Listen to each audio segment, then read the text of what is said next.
رمضان المبارک کے مہینے میں جو سفرا حضرات آپ کے یہاں آتے ہیں، جو چندہ کرنے والے آپ کے یہاں پر آتے ہیں، ان کا بھی تعاون کرو۔ بے شک میں مانتا ہوں اس بات کو کہ بہت بڑی تعداد میں آتے ہیں، لیکن جو آپ کی گنجائش ہو، جتنا آپ کر سکتے ہو کرو، کوشش کرو۔ قرآن میں اللہ کہتا ہے بِأَنَّ رَبَّكَ أَوْحَىٰ يَوْمَئِذٍ تُحَدِّثُ أَخْبَارَهَا بِأَنَّ رَبَّكَ أَوْحَىٰ لَهَا، کہ قیامت کے دن یہ زمین گواہی دے گی۔ جو جہاں کہیں سے بھی چندہ کرنے کے لیے آپ کے پاس میں آ رہا ہے، آپ تعاون کرو، چندہ کرو، رسید بنواؤ۔ کل قیامت کے دن بہار کے ایک مدرسے سے آواز اٹھے گی اور بہار کی زمین گواہی دے گی کہ اللہ اس شخص نے ہمارے مدرسے میں تعاون کیا تھا۔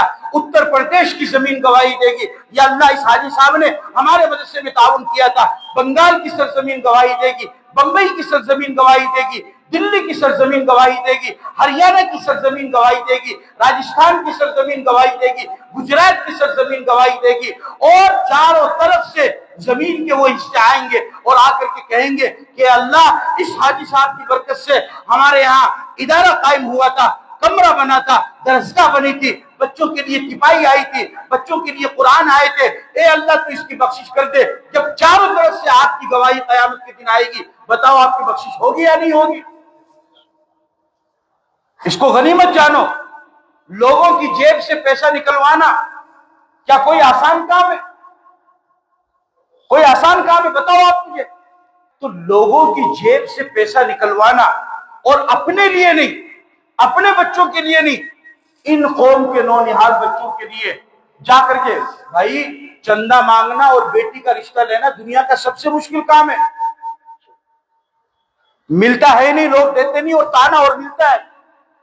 آپ حضرات نے چندہ کیا نہیں کیا مجھے نہیں معلوم، لیکن بیٹی اگر اللہ نے آپ کو دی ہے، اگر آپ بیٹی کا رشتہ کہیں لے کر کے جائیں، کوئی دیکھنے کے لیے آئے اور پھر وہ کہتے صاحب ہم فون کر کے بتائیں گے، شام کو وہاں سے فون آتا ہے اور وہ کہتے ہیں کہ صاحب بچی تو ہم کو پسند آ گئی، لیکن وہ ایک بھائی یہ کہہ رہے ہیں کہ بچی کا ناک تھوڑا بڑا ہے، بچی کا کلر جو ہے تھوڑا کالا ہے۔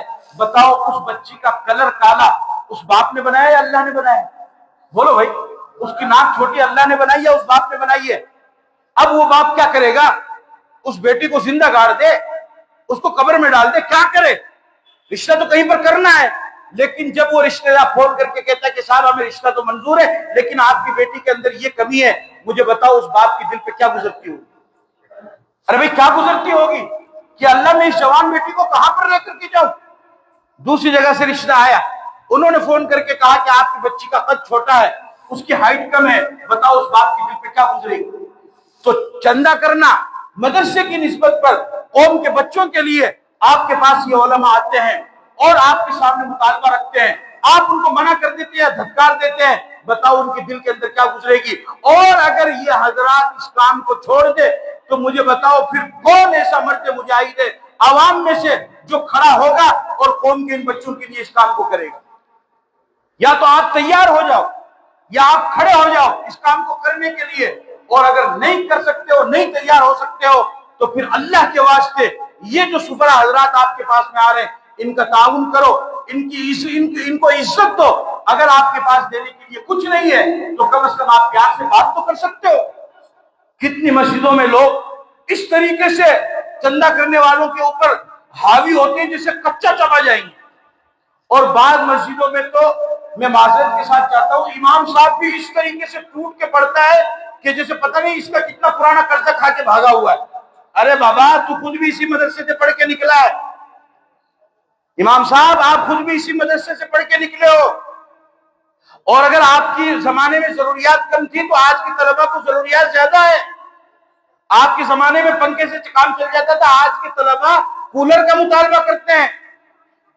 آپ کے زمانے میں سوکھی روٹی سے ناشتہ ہو جاتا تھا، آج کے طلبہ ٹوسٹ مانگتے ہیں، کیا نہیں مانگتے بھیا؟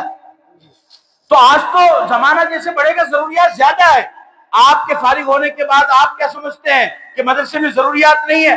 افسوس ہے کہ آپ جس مدرسے سے پڑھ کر کے آئے ہیں، آج جب ان مدرسوں کے تعاون کے لیے سفرا حضرات آپ کے پاس پہنچتے ہیں تو آپ اکڑتے ہیں، آپ غصہ دکھاتے ہیں، آپ ڈانٹتے ہیں، آپ گھمنڈ میں بات کرتے ہیں۔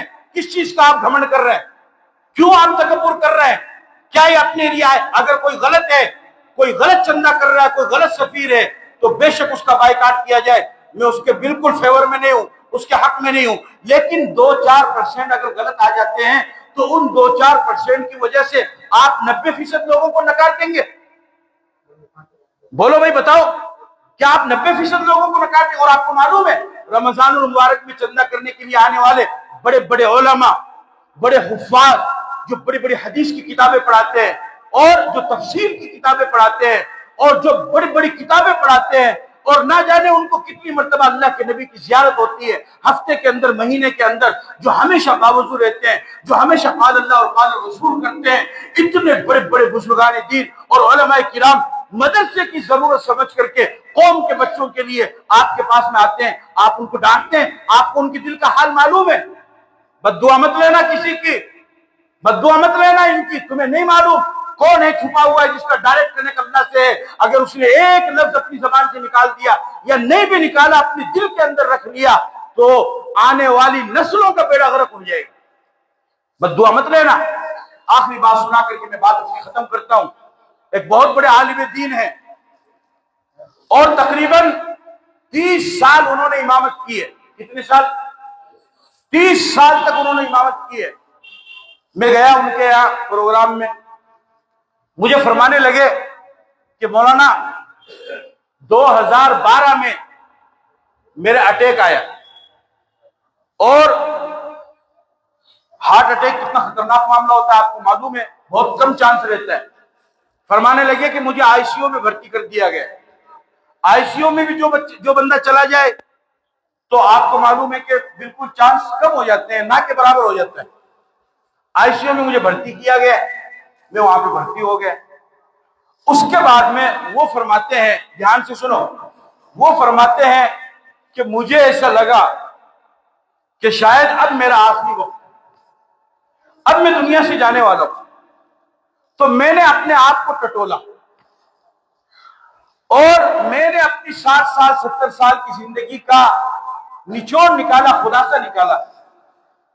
میں نے اپنا محاسبہ کیا کہ اگر اس اٹیک آنے کی وجہ سے ابھی میرا انتقال ہو جائے اور میں مر کر کے اللہ کے پاس چلا جاؤں، تو کیا میرے پاس کوئی ایسا عمل ہے جس کو میں اللہ کے سامنے پیش کر کے یہ امید لگا سکوں کہ اللہ اس عمل کی وجہ سے مجھے معاف کر دے گا؟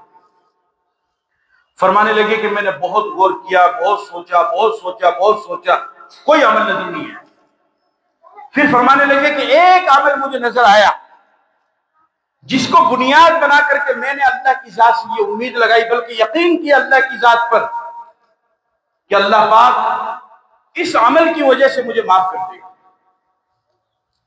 میں نے کہا بھائی کیا عمل تھا؟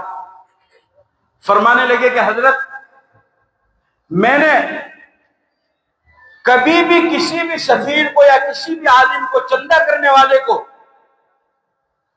اپنے گھر سے اور اپنی مسجد سے خالی پیٹ جانے نہیں دیا، بھوکا نہیں جانے دیا۔ فرمانے لگے کہ جس وقت میں امامت کرتا تھا اس وقت تو تقریباً 50-60 سفیر رمضان کے مہینے میں میرے پاس آ جایا کرتے تھے، تو ان کا دسترخوان تو الگ لگتا تھا، لیکن غیر رمضان میں جو سفیر میرے پاس میں آتے تھے 2-4 اتنے رہتے، زیادہ تو نہیں رہتے ہیں، فرمایا کہ میں نے کبھی بھی ان کو الگ کھانا نہیں کھلایا، ان کو ہمیشہ میں نے اپنے دسترخوان پر کھانا کھلایا، ہمیشہ۔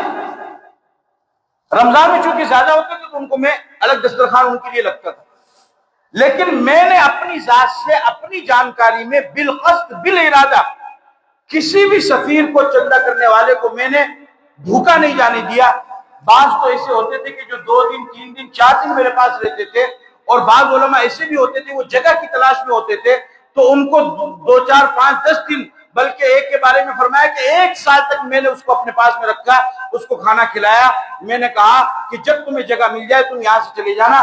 فرمانے لگے کہ مولانا سفرا حضرات کو اور چندہ کرنے والوں کو کھانا کھلانا یہ ایک ایسا عمل ہے جس کی بنیاد پر میرے دل نے مجھے یہ گواہی دی کہ اللہ تجھے ان چندہ کرنے والوں کو کھانا کھلانے کی وجہ سے تجھے معاف کر دے گا۔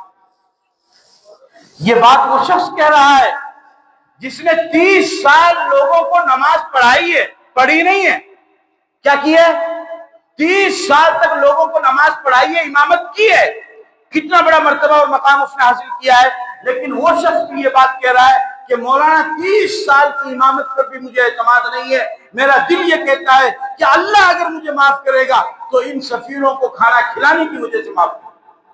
آج تو لوگ مسجدوں سے نکال دیتے ہیں، ہڑپ کے بات کرتے ہیں، جھڑپ کے بات کرتے ہیں، ارے یہ کوئی گنڈے ہے، یہ کوئی چور ہے، یہ کوئی قاتل ہے، تجھے شرم نہیں آ رہی؟ تو اس زبان میں ان سے بات کر رہا ہے۔ یہ مدرسے کے لیے آئے ہیں، یہ مکتب کے لیے آئے ہیں، یہ مسجد کے لیے آئے ہیں، یہ قوم کے بچوں کے لیے آئے ہیں، تیرے دل میں ذرہ برابر بھی رحم نہیں ہے، تو ان سفیروں کو نہیں ڈانٹ رہا ہے، تو قرآن کی تعلیم بند کروانا چاہتا ہے، تو دینی اداروں کو بند کروانا چاہتا ہے۔ اپنے دل کے اندر نرمی پیدا کر، اپنی آخرت کو یاد کر، اپنی قبر کو سامنے رکھ، تو چل کر کے اللہ تعالیٰ تجھے بھی معاف کر دے گا، بخشش کر دے گا۔ لوگ کہتے ہیں کہ صاحب اتنے حضرات آ جاتے ہیں، ہم ان کو کھانا کس طریقے سے کھلائیں؟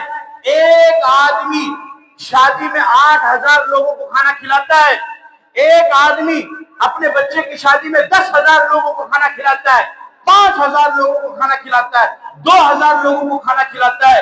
کیا پوری بستی مل کر کے چند سفرا کو کھانا نہیں کھلا سکتی ہے؟ ایک وقت کا کھانا ہے، افطاری کے بعد میں کھانا، روزے کی حالت میں وہ آپ کے پاس میں آتے ہیں۔ لہذا اس وجہ سے میں آپ سب حضرات سے درخواست کرتا ہوں، جہاں تک میری آواز پہنچ رہی ہے کہ اپنی مسجدوں میں نظام بناؤ سفرا کے قیام کا، سفرا کے طعام کا۔ اب بے شک ان کی آپ چیکنگ کرو، ان سے معلومات حاصل کرو، اگر وہ صحیح ہے ان کو اجازت دو، اگر صحیح نہیں ہے تو ان کو باہر بھیج دو۔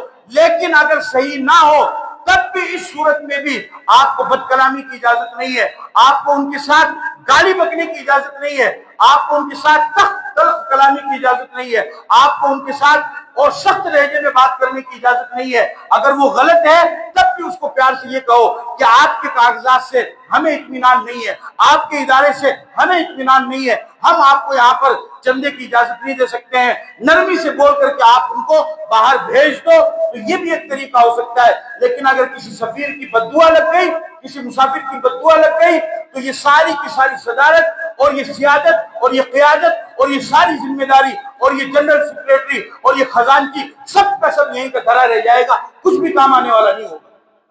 لہذا ان کی قدر کرو، ان کا احترام کرو، اور اپنی زندگی کے اندر کوئی ایسا کام کر جاؤ کہ جن کی وجہ سے اللہ کی ذات سے آپ بھی یہ امید لگاؤ کہ اللہ ہمیں معاف کر دے۔